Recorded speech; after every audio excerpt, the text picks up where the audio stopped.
ये दुख की अनुभूति विकृत मन के कारण होती। और यदि मन शुद्ध है तो हॉस्पिटल में बैठे बैठे भी आप आनंदित रह सकते हैं। कोई भी परिस्थिति आपको परेशान न कर पाए, ऐसा मन हमारा कैसे बने।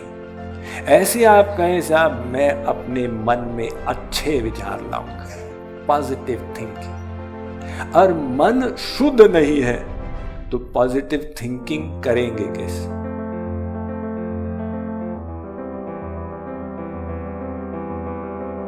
ऐसा ही मन हमने संतों का देखा। जो इतिहास में संत हमने देखे, सूरदास, तुलसीदास, मीराबाई, कबीरदास, नानक, तुकाराम, ऐसा नहीं है कि उनका बाहर का संसार बिल्कुल ठीक ठाक था, उनका कोई विरोधी नहीं था, उनको कोई परेशानी नहीं हुई, किंतु विपरीत परिस्थिति में भी वो आनंदित थे अपने मन के कारण। तो ये मन को शुद्ध करना, ये आध्यात्म का लक्ष्य है। अब हमारे जो विचार हैं, ये मन क्या है? एक यंत्र है, सूक्ष्म यंत्र, और वो प्रतिक्षण विचार उत्पन्न करता है। उन विचारों को आप देख नहीं सकते, किंतु वो ऊर्जा के रूप में प्रकट होते हैं। अभी इस समय ये एटमॉस्फेयर में विभिन्न प्रकार की ऊर्जा है।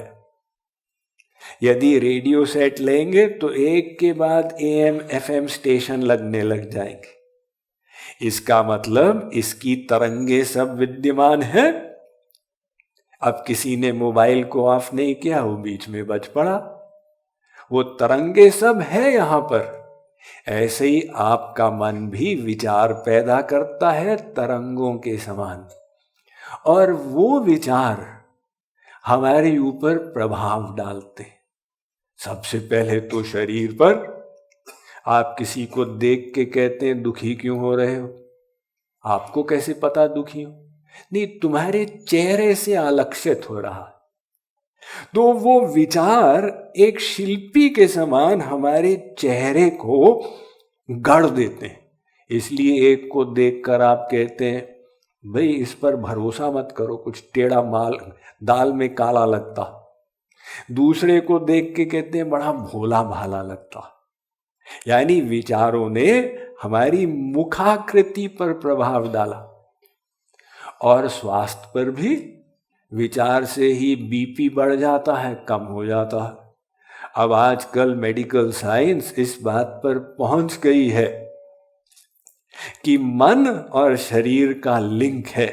यहां तक कि हार्वर्ड मेडिकल स्कूल में एक माइंड बॉडी डिपार्टमेंट बन गया। 33% शारीरिक रोगों का कुछ ना कुछ संबंध मन से है, ऐसा साइंस कहती। तो ये हार्वर्ड मेडिकल स्कूल को आश्चर्य होगा सुनकर कि ये विज्ञान तो योग वासिष्ठ में हजारों साल पहले दे दिया था।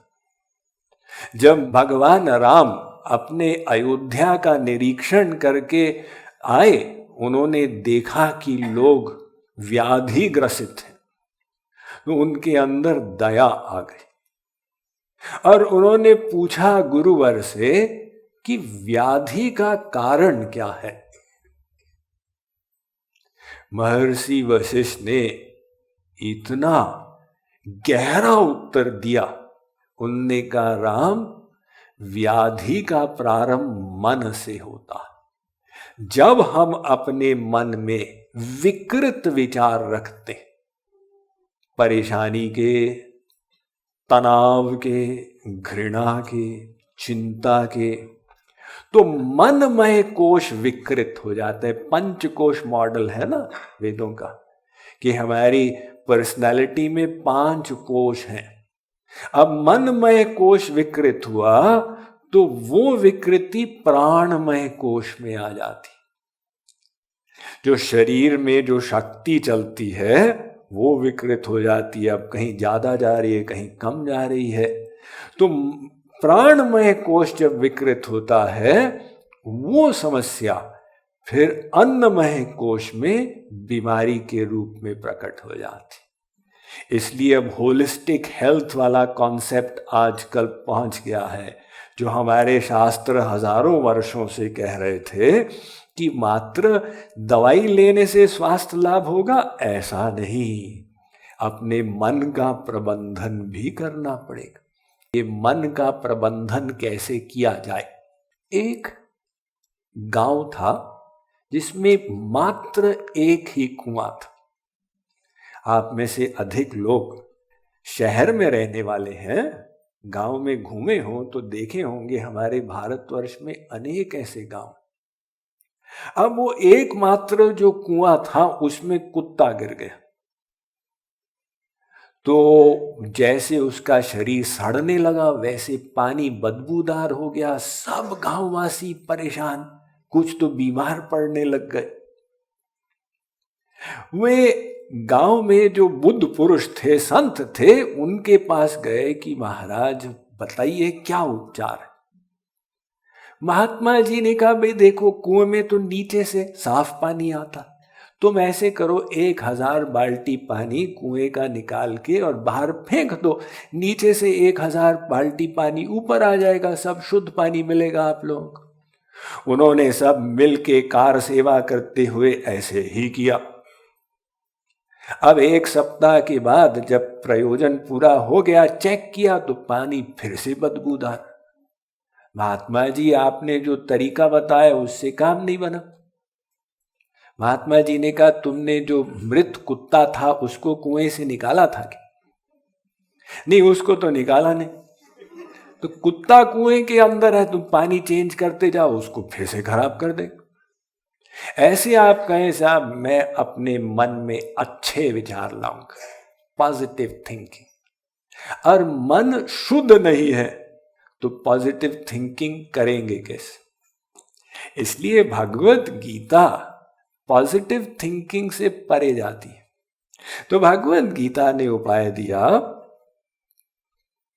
देखो जो परम शुद्ध हैं भगवान, उनमें अपना मन लगा दो, तुम्हारा मन भी भगवान के सदृश शुद्ध हो जाएगा। माम च यो व्यभिचारेण भक्ति योगेन सेवते सगुणान समतीत्यैतान ब्रह्म भूयाय कल्पते। अर्जुन, तेरा मन त्रिगुणात्मक है, 3 गुणों के अंतर्गत, और मैं त्रिगुणातीत हूं। तो तू मन को मुझ में लगा दे, तेरा मन भी 3 गुणों से ऊपर उठ जाएगा। अब ये सरल उपाय मिल गया अपने मन की शुद्धि का। क्या सरल उपाय? मन को भगवान में लगा दो,